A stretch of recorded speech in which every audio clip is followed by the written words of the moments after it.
In the year of 1983, in Portugal, a small country in Europe, 144,296 people were born, and 14 people had MRKH, and I was one of them. And I will explain what this is in a little bit. My parents weren't aware of it, so these are my parents when my mom was pregnant. So we weren't aware that I had MRKH. Um, and I grew up in a very loving and nurturing family. So amazing, amazing parents. And until the age I was 17, everything was very normal. But at 17, I was still waiting for my periods to start. So I went to the gynae doctor, and I remember the day of diagnosis very well. Probably just as well as you remember the day you were told that you were having fertility challenges.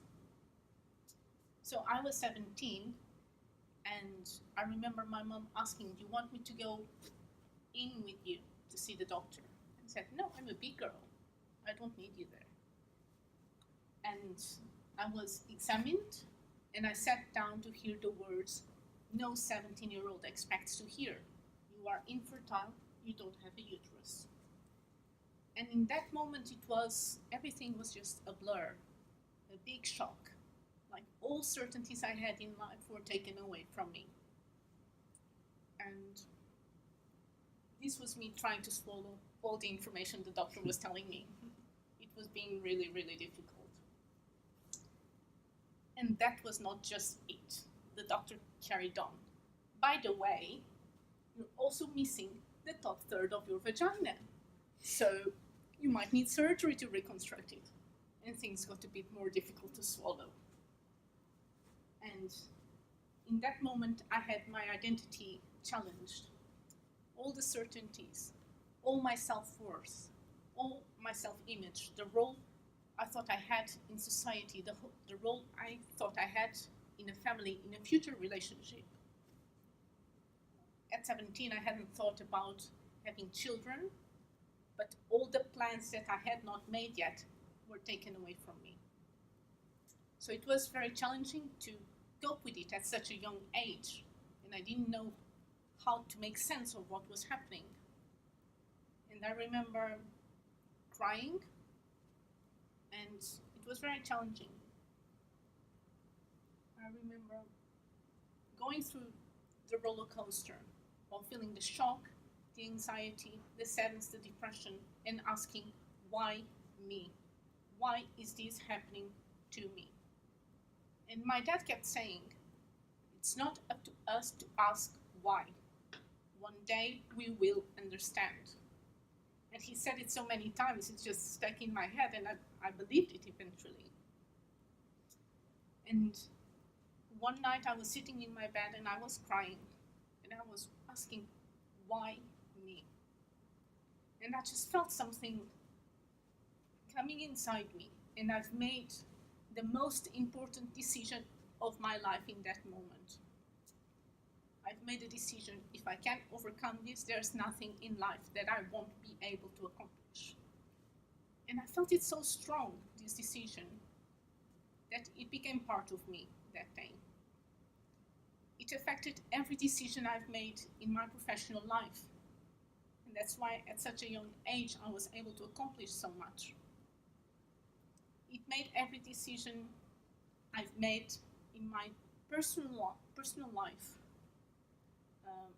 be affected by this decision, to make sure I kept my standards high despite my insecurities that were brought by infertility.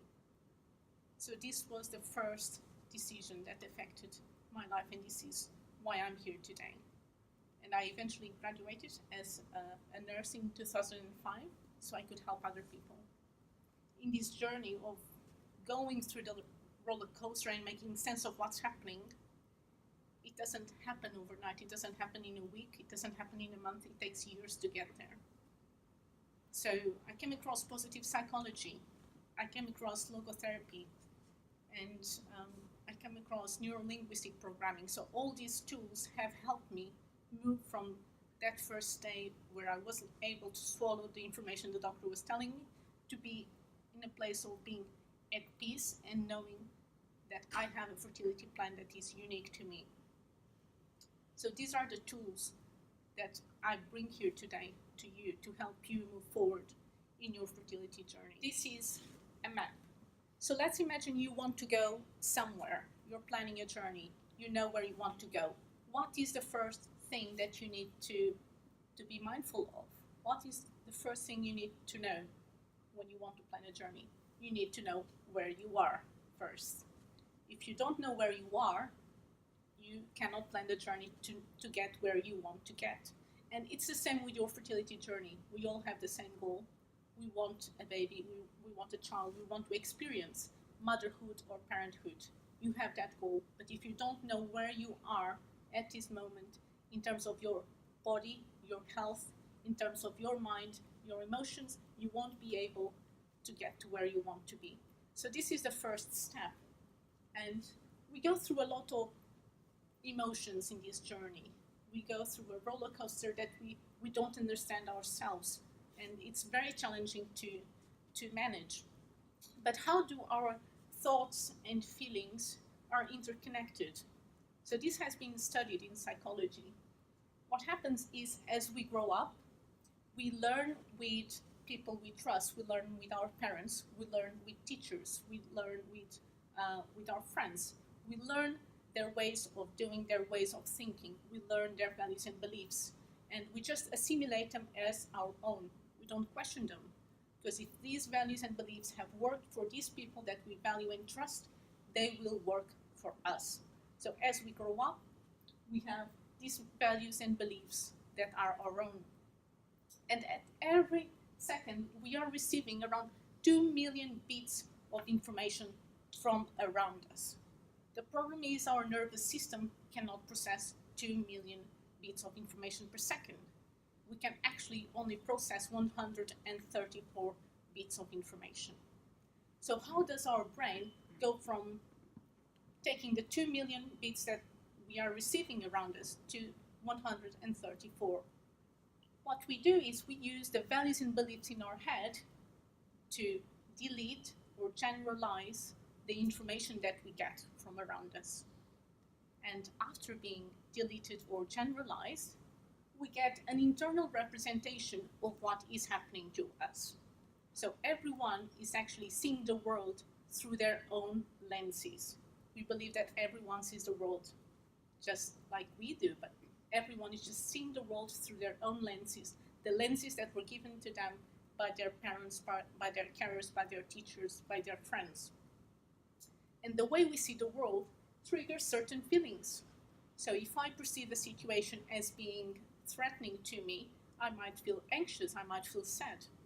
And the way we feel makes us act a certain way, and whatever action we take leads to our results. So what I'm saying is, if you are not happy with the results you have right now in your life, it's because you're taking certain actions that are led by your feelings, that are initiated by the lenses you are seeing the world with. So if you want to have different results in your life, you can choose to have different values and beliefs, because the values and beliefs you have right now are the values and beliefs that were given to you by your parents. Maybe they were useful as you grew up, but now that you are older, you are an adult, maybe those values and beliefs are not suitable for the challenges that you are facing.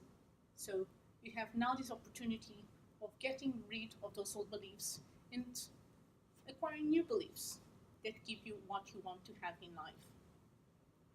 So thoughts leads to feelings. The way we feel makes us take a certain posture in life. When people are sad, usually they have shoulders down, head down, shallow breathing, which makes us take certain actions and get certain results. As Schopenhauer said, every man sees the limits of his own field of vision for the limits of the world. So we all believe that everyone is seeing things the same way we are, and that is not accurate. Everyone is seeing the world through their own lenses.